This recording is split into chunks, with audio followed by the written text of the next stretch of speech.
Assalamualaikum warahmatullahi wabarakatuh. Perkenalkan, saya Yulia Ma'rifatul Zahra dengan NIM 200020026 dari program studi Administrasi Pendidikan. Nah, saya di sini akan mempresentasikan hasil diskusi kami. Saya yaitu perwakilan dari kelompok 2 yang mana membahas materi terkait proyeksi siswa dalam mata kuliah metode perencanaan pendidikan dengan dosen pengampu Ibu Dr. Anisah MPD dan juga Ibu Nikmah Hayati MPD. Nah, untuk pembahasan pertama saya akan membahas mengenai pengertian dari proyeksi siswa.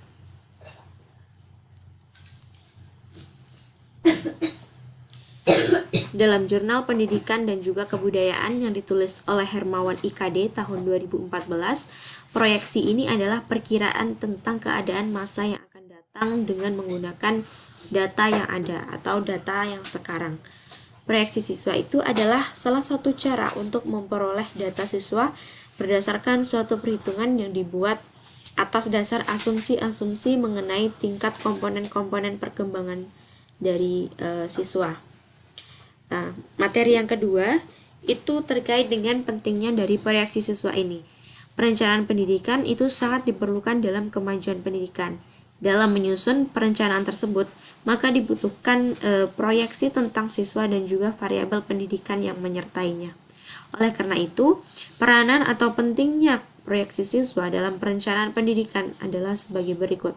Yang pertama itu menilai kebutuhan masa depan tentang alat-alat dan juga fasilitas pendidikan. Yang kedua, menghitung kebutuhan penambahan guru. Yang ketiga, memperkirakan alokasi anggaran untuk pendidikan. Dan yang keempat, memperkirakan perspektif dari pasar tenaga kerja.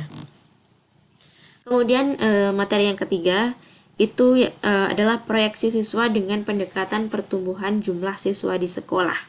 Nah, di sini terdapat langkah-langkah dari pendekatan pertumbuhan jumlah siswa di sekolah. Yang pertama itu ada mencari data jumlah murid pada masa lalu untuk beberapa tahun terakhir.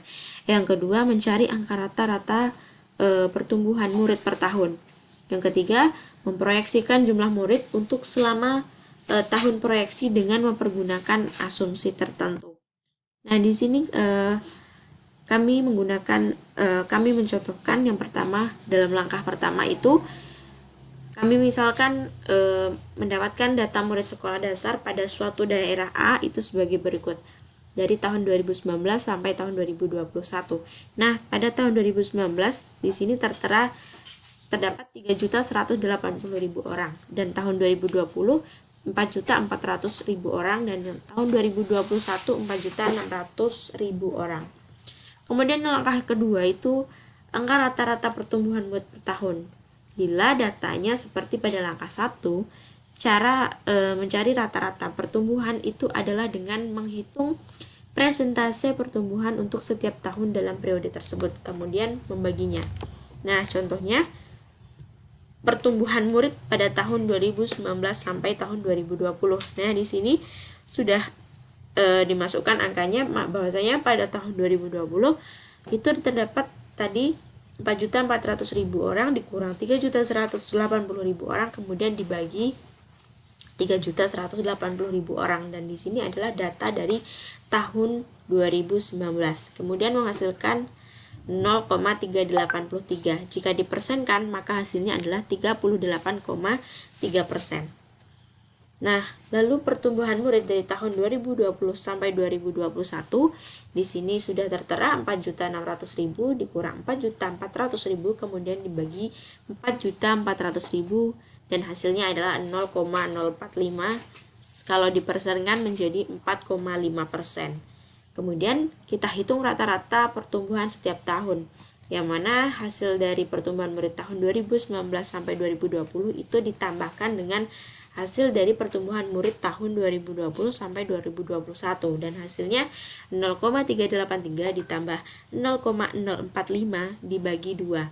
Hasilnya itu adalah 0,214 kalau dipersenkan menjadi 21,4%. Nah, Yang kedua, bila data yang tersedia hanya data tahun dasar dan tahun akhir, misalnya hanya data tahun 2019 dan juga tahun 2021, maka mencari rata-rata pertumbuhan itu menggunakan rumus PT sama dengan PO dikali 1 ditambah R dikali N, yang mana PT itu adalah jumlah murid pada tahun terakhir, PO adalah jumlah murid pada tahun pertama, R itu adalah rata-rata pertumbuhan per tahun, dan N adalah jumlah tahun dalam periode. Kemudian dari contoh dari rumus tadi bisa kita hitung bahasanya murid pada tahun 2021 sama dengan murid tahun 2019. Buka kurung 1 ditambah R dikali 2. Yang mana murid 2021 tadi terdapat 4.600.000 orang, kemudian sama dengan 3.180.000 dikali 1 ditambah R dikali 2. Nah, kemudian 4.600.000 dibagi 3.180.000 sama dengan 1 ditambah R dikali 2. Kemudian hasil dari 4.600.000 dibagi 3.180.000 itu menghasilkan 1,4465 sama dengan 1 ditambah R dikali 2. Nah, di sini kita menggunakan logaritma. Nah, hasilnya logaritma dari 1,4465 ini sama dengan log 1 ditambah R dikali 2. Kemudian kita balikkan menjadi log 1,4465 sama dengan 2 log dikali 1 ditambah R. Kemudian log dari 1,4465 ini muncul hasilnya 0,1603 sama dengan 2 log 1 ditambah R. Kemudian 0,1603 ini dibagi 2. Kita pindahkan 2-nya di belakang tanda sama dengan, maka hasilnya itu dibagi. Kemudian sama dengan log 1 ditambah R. Kemudian hasil dari yang di atas ini menghasilkan nilai 0,0801 sama dengan log 1 ditambah R. Kemudian kita menggunakan kita anti-logkan 0,0801 ini, hasilnya adalah 1,2025. Kemudian sama dengan 1 ditambah R.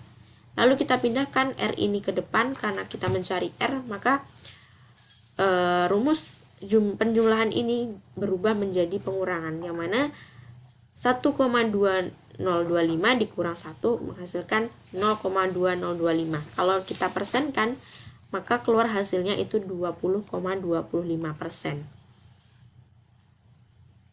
Kemudian pada langkah 3 itu melakukan proyeksi murid. Jika ditanyakan berapa jumlah murid tahun 2028, maka dapat diselesaikan dengan cara atau rumus yang sama untuk mencari rata-rata pertumbuhan per tahun, yaitu dengan PT sama dengan PO dikali 1 ditambah R dikali N. Nah, dari data di atas, maka PT itu sama dengan murid dari tahun 2028, PO sama dengan murid tahun 2021. Jadi, P 2028 sama dengan P 2021, 1 ditambah R dikali 7. Maka di sini muncul siswa tadi pada tahun 2021 itu 4.600.000. Kemudian kita masukkan rumusnya, R tadi 0,2025 kemudian dikali 7. Lalu kita rubah menjadi log. Log dari 4.600.000 itu muncul 6,6627.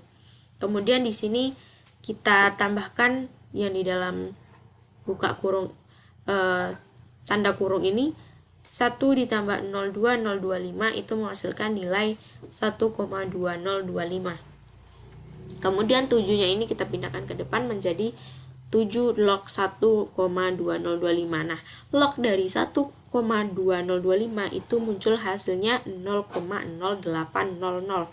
Kemudian ini yang hasil dari log 4.600.000 kita turunkan ke bawah.